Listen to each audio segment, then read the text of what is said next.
These are a few of my favorite things. Run,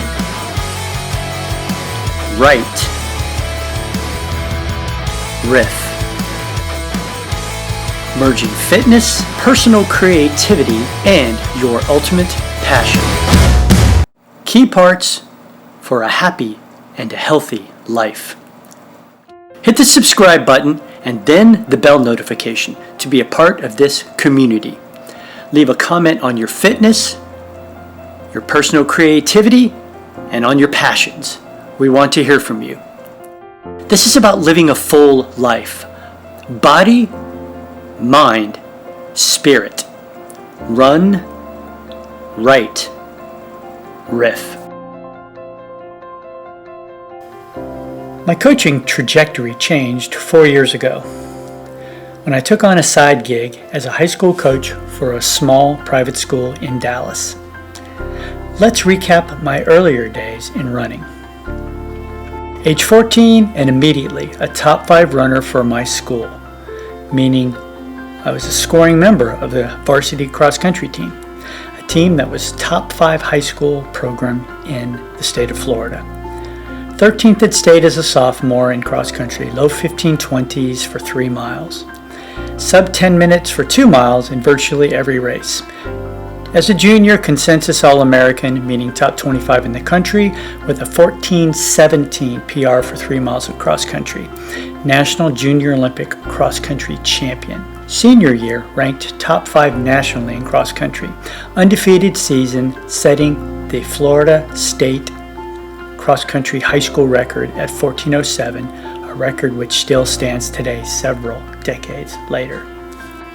USTAF, U.S. Track and Field Federation Junior Cross Country Champion. That's U19, Junior National Cross Country Champion.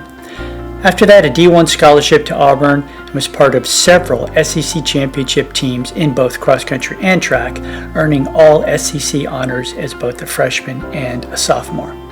Then, in the middle of my second year, I was done. Chronic Achilles tendon issues that I deal with to this day. That catches you up on my running. From there, I graduated college and moved to Texas and kept somewhat fit while starting a family. Managed to begin running again as I approached 40 and clocked 16:10 for a 5K on the roads at age 42. Then more career, up, down, all around. Now I'm older. Advanced age. Fit again because I took on the aforementioned side gig as a cross-country and track coach. Decided the best way to demonstrate how to train and race tough was to get in shape and chase these 17 and 18-year-olds around during interval sessions. That brings me mostly to current day.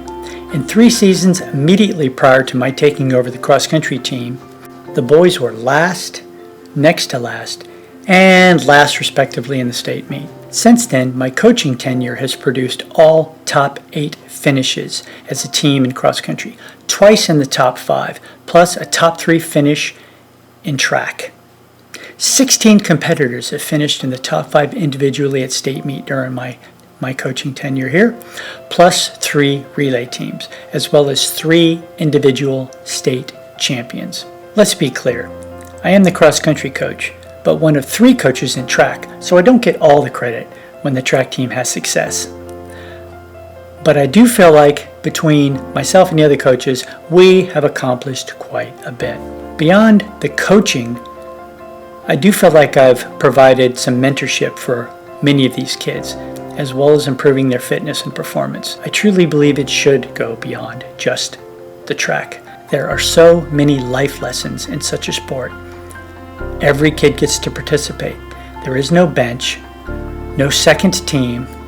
Everyone trains, everyone competes to the best of their ability, and that is a huge part of what makes this sport so incredible. My coaching is highly tuned toward the mental side, toward toughness. That means setting aggressive goals and focusing your heart and mind toward believing in those goals with intent to make them a reality. But mindset means nothing without proper physical training, which gives a runner tangible evidence of how to reach those goals. Everything in my coaching is built on a 4-phase, 5-speed program. Here's a summary. Each of the 4 training phases is 6 weeks in length, ultimately a 24-week program. Phase 1, base building. Introduce higher mileage, increasing cautiously. Phase 2, running economy. Repeats and combo sessions to create leg speed and turnover. Phase 3, max VO2 intervals. These are the high stress workouts that truly get each runner fit once that foundation and that economy has been established. And then finally, phase 4, lactate threshold, tempo and speed combo sessions as we approach peak for the season. The philosophy is running economy and turnover in each of these cycles, helping to increase the gains from VO2 max work that follows. First, let's clearly define the 5 speeds, slowest to fastest. Number 1, easy pace. We often call this talking pace, not a jog, but striding out and establishing a crisp pace while still being to communicate the entire time with your running partners. The speed for easy pace is generally about 1 minute and 30 seconds per mile above your 5K race pace. So an athlete that's capable of running 6-minute clip for 5K, which is about an 18:35 to an 18:40 5K finishing time, that runner would do their easy runs at about 7:30 pace per mile. Number 2 speed, up-tempo pace. This is often referred to as comfortably hard, something that the runner can maintain for 30 minutes of steady state running. A great option is a progression run, where each mile is slightly faster through an entire 4 to 5 mile distance. The speed is generally 1 minute per mile above your 5K race pace, so our 18:35 5K runner would run these up-tempo runs at probably sub 7-minute pace. Speed number 3, tempo pace. This is a controlled hard effort, one that can be sustained for roughly 20 minutes of running. The effort should increase heart rate and physical stress, but an athlete should recover very quickly, usually within a minute or 2, no more than 3 minutes. Typically, the speed for a tempo session is 30 seconds per mile above 5K race pace. So our 18:35 athlete would do a tempo run at about 6:30 per mile. An aside to this, the slightly faster pace is referred to as CV pace, critical velocity pace. This is often used for cruise intervals, which are interval sessions with very short rest, usually half the time of the hard rep, roughly 15 seconds per mile, sometimes 20 seconds per mile slower than your 5K race pace. It's a great way to mix interval sessions and tempo sessions, cruise intervals. The 4th speed is max VO2 intervals. This is the real meat of a training cycle. Speed sessions lock in at 5K race pace.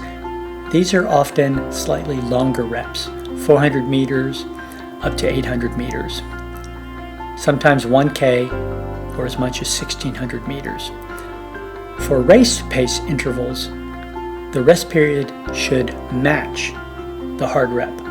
So in the case of our 18:35 5K athlete, that's 6 minutes per mile. If we're doing 800 meter max VO2 repeats, they need to be at 6-minute pace, which would be 3 minutes for an 800 meter, and the rest interval would also be 3 minutes. Speed 5, repeats. We mix these in as early as cycle 2 for running economy. Repeats resemble intervals. However, the rest period should be full rest. A lot of times it's done based on heart rate. We basically do it based on time because it's easier to manage multiple athletes, and the rest interval should be double the hard rep. The one note here is because repeats have longer rest periods, these should be done at 1600 meter race pace. This is the fastest speed in a training cycle.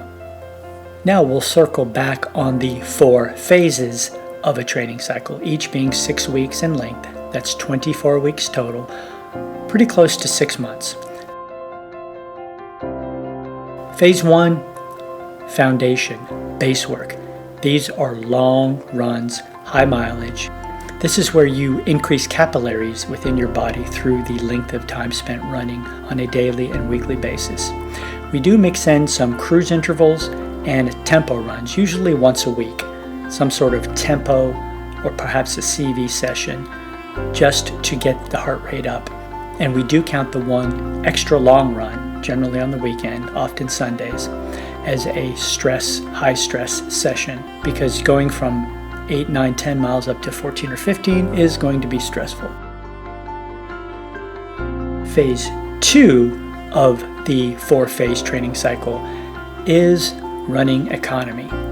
We keep the mileage fairly high, but we do mix in 2 sessions per week, including one that is very much a running economy leg turnover efficiency session. Repeats, 1600 meter race pace, max rest, training your body to run efficiently at high rates of speed.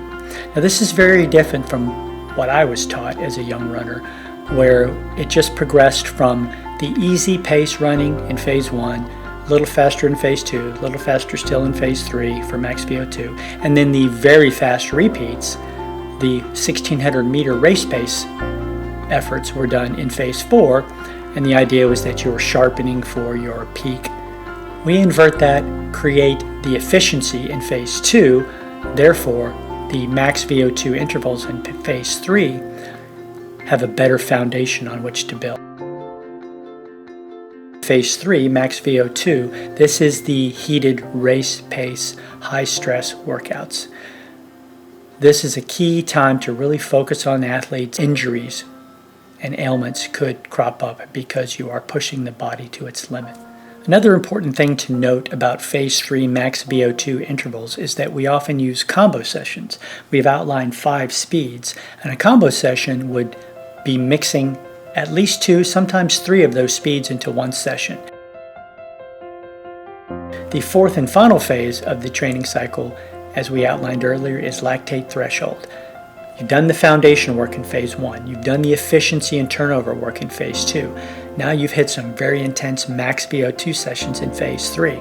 Now we circle back and use all that we've gained throughout the first 3 cycles on tempo runs and cruise intervals, because it really maximizes and builds confidence for each athlete that they can sustain a much higher speed, a much faster speed for a long period of time. Gives them all the confidence they need going into the peak season. Recap on training. Phase 1, foundation. Phase 2, running efficiency. Phase 3, max VO2. Phase 4, lactate threshold work.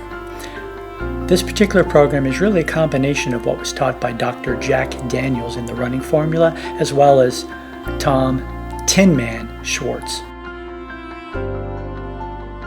Next up on this channel, we'll take on a highly anticipated topic. What's wrong with our entertainment today? Have they forgotten how to tell a story? Or is the lack of originality intentional? Are they trying to play it safe by rebooting older stories or pushing out another extension to some aged franchise? That covers the right category. Here's a snapshot of coming videos in the RIFF and then the run categories. On the RIFF side, we'll catch up with my son, Reece Alan, as he's known on social media. Big things are in the works, including some great new music. He's got a few surprises up his sleeve. When we get back to the run side, it's time for me to see if I can meet my own standards of toughness. It's time to jump into a competition and test my fitness and my mindset. Let's see what these advanced age legs can do. Like I've already said on prior videos, we have a plethora of content to cover here, and we want to have a lot of fun with it. Come join us. Once again, Be sure to hit subscribe and then the bell notification. That will keep you up to date on all the videos that we have coming. Be sure to give us a like on this video, as it will really help us to build this channel. Come along on this journey with us. And, as always, thanks for watching.